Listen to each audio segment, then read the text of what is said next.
Cleusa, deixa eu Oi. perguntar. Quando você começou a ganhar dinheiro, como que você administrou e o que que você fez com o dinheiro à medida em que ele começou a entrar muito mais na sua vida do que até então tinha entrado? Como que foi na tua cabeça? Eu Né? investi cada centavo na minha empresa de volta. Tudo, Ah, absolutamente tudo. hum, Eu sabia que para a minha empresa cresceu muito rápido, né? hum. Lá nos primeiros anos de vida, lá, né, nos 10 anos, quando eu consegui, eu montei uma sociedade com uma amiga, depois com mais uma amiga. Então, eu investi na empresa. Quando No eu começo, então, a sua dia tinha 3 sócias. eu era sozinha com uma loja e era sócia em mais Ah, Salto, aliás, Salto era minha, Itu, Sorocaba e Indaiatuba. Mais ali três. nessas outras que tinham Tinha sócios. uma com meu irmão e duas com amigas funcionárias, que são. Inclusive, uma delas, eu tinha muito medo de ficar sozinha, que eu trabalhava até meia-noite lá nos meus 20 metros quadrados, e eu chamava minha amiga para ir namorar. Ficar com o namorado dela lá enquanto eu trabalhava. E a primeira oportunidade que eu tive, eu abri uma loja com ela em Sorocaba. Que a Ah, Elizabeth é minha sócia até hoje. é mesmo? Sim. Hoje vocês são em duas? Ou tem mais gente Hoje na sua eu dia? tenho duas sócias, mas a Sodier como marca é só minha e do meu filho. Tá, tá. Como lojas, eu tenho uma sócia em Sorocaba e tenho uma em Itu. Ah, Que entendi. manteve lá desde trás. A de Tá. Salto hoje, eu já dei para o meu irmão, não tenho, nem a minha primeira loja não existe mais. Eu não tenho nenhuma loja hoje que seja só minha, Tá, porque não entendi. dá tempo. E aí, mas e aí começou a entrar uma grana, você ia investindo, então em vez de você ficar gastando ou comprando coisas, você ia investindo na própria loja, material, equipamento. Tudo, funcionários, que até então eu Hum, não tinha condições de contratar funcionário. tá. Então, a primeira coisa, eu contratei funcionário para me ajudar. Mas eu passei os meus primeiros 5 anos trabalhando de domingo a domingo, sem folgar um único domingo. Em 5 anos, eu não folguei um único dia. Caramba.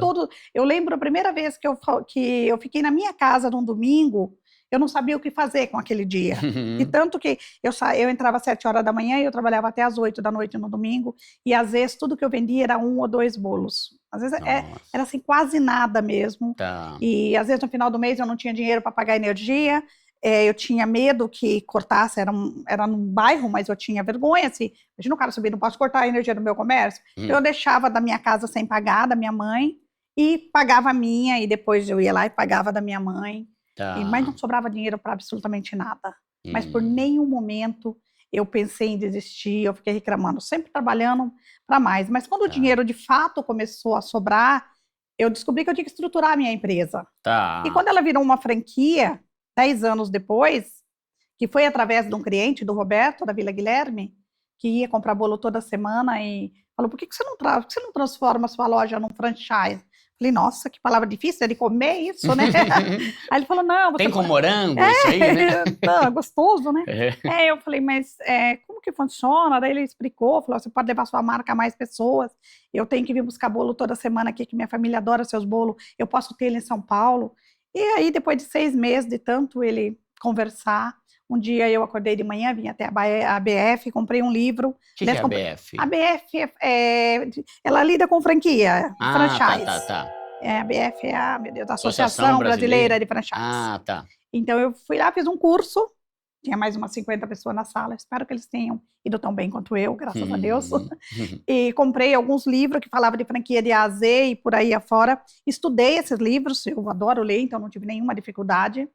E acho que uns 15 ou 20 dias depois, eu liguei para o meu cliente e falei, pode vir aqui que você vai ser meu primeiro franqueado. Hum. 2 anos depois, eu tinha 50 lojas. Caramba, meu, que Então, rápido. assim, um cliente comia o bolo, ficava encantada, aí o parente, o primo, o cunhado, e foram comprando. Então, Cleusa, a ideia de franquia é quando você consegue abrir uma loja, unidades novas, mas que vão ter exatamente as mesmas coisas. Replicar um conceito que você tem e que você já testou no mercado, que nem eu estava 10 anos no mercado, então eu tinha um excelente produto, com boa aceitação, e que eu podia transformar esse negócio numa franquia. E Tá. tem várias formas de você transformar um negócio em franquia, mas eu optei, que na época todo mundo achava muito arriscado, que foi passar a receita para um franqueado e que ele tivesse uma cozinha no próprio local. Porque não corre do cara roubar tua receita e não querer ser franquia? Corre. É? Mas hoje a marca é mais do que uma receita. As Tá. pessoas vivem copiando minha receita todo É. dia. E eu acho Deve assim, ter até vídeo no YouTube, talvez, ensinando como fazer o doce de eu o acho, bolo de eu morango. acho lamentável as pessoas que não têm capacidade para criar um negócio e vivem copiando dos outros. É. Por mais que a gente vive num país que nada se cria, tudo se copia, né? É um ditado quase que real. É. Mas eu acho muito pobre Sim, de sim. espírito, de criatividade. Você Não pode tem a capacidade de criar, Se né? você não tem capacidade de criar, como é que você vai viver na cola dos outros? E eu tenho muita gente que vive, e eu sei disso. Mas são pessoas também que não vão a lugar nenhum. Porque para você crescer, para você ter escala, você tem que criar novidade, você tem que demandar mercado, você tem que ter uma série de coisas. Tá. Não basta só uma ideia, né? Uma ideia todo mundo tem. Tirar ela do papel são poucos que conseguem. Então... Mas aí como é que você faz para, caramba, centenas de lojas? Como que você faz para garantir que todas sejam certas? Você tem problema às vezes? Tenho. Tipo, tem uma loja aqui que eu comprei aqui e não tá igual da outra. Tipo, acontece? Sim, pouquíssimo, mas acontece. Até que seria impossível não acontecer, né? Eu gostaria que não acontecesse. Mas nós temos uma grande aqui. Primeiro que nós homologamos excelentes fornecedores. Inclusive, a própria Nestlé é uma das top aí que está homologada e 80% do nosso produto é Nestlé. Então, você trabalha com produto de qualidade, você já tem mais de meio caminho andado. Tá. Eu acho que ter qualidade, respeitar o cliente e brigar por isso é um pilar de qualquer empresa que queira ser sucesso. Tá. Então, a gente tem uma equipe. E lá atrás, quando eu falei que o dinheiro que foi entrando, eu fui investindo na empresa, eu fui estruturando, contratando nutricionista, advogado, consultores de campo, que é aquele consultor de produção que chega lá na tua loja sem avisar e vai no estoque ver se você trocou o produto. E se você trocar o produto, você é notificado e depois multado. Então tem... Porque aí talvez algum espertinho poderia colocar um produto de marca inferior para aumentar o lucro dele. Sim, e fingir que tá usando da Nestlé. Exatamente. E aí como é que chama?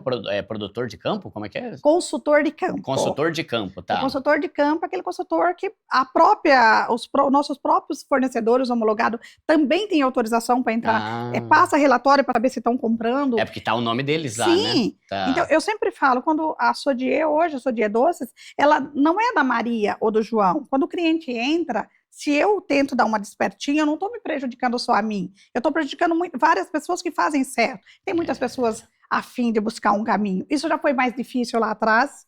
Hoje está muito mais fácil. Temos bem menos dificuldade em fazer com que o nosso produto seja padrão. E respeitar o cliente. É o mínimo que você tem que ter. Mais do que me respeitar como franqueadora, que coloquei uma marca que eu desenvolvi na mão de alguém, é respeitar o cliente que entra a comprar um produto e ele deve ser respeitado. E a gente briga, eu luto por esse cliente como um leão, porque lutando pelo cliente, eu estou lutando pela minha marca e eu estou lutando pelo franqueado também. E a conscientização, a gente trabalha muito, não dá para você ficar dando uma despertinho. Nós não temos mais lugar no nosso país para espertinho, a gente espera que cada dia tenha menos espaço para gente esperto. Sim, sim. Esse é o lugar que a gente quer, né? É o lugar que eu luto todos os dias. Bom, muito bom. E uma dúvida, o que te dá, ou dava, né, mais trabalho? Mais trabalho não, mais dor de cabeça. Uma loja com poucos funcionários ou uma franquia com 400 mil lojas e 800 mil pessoas?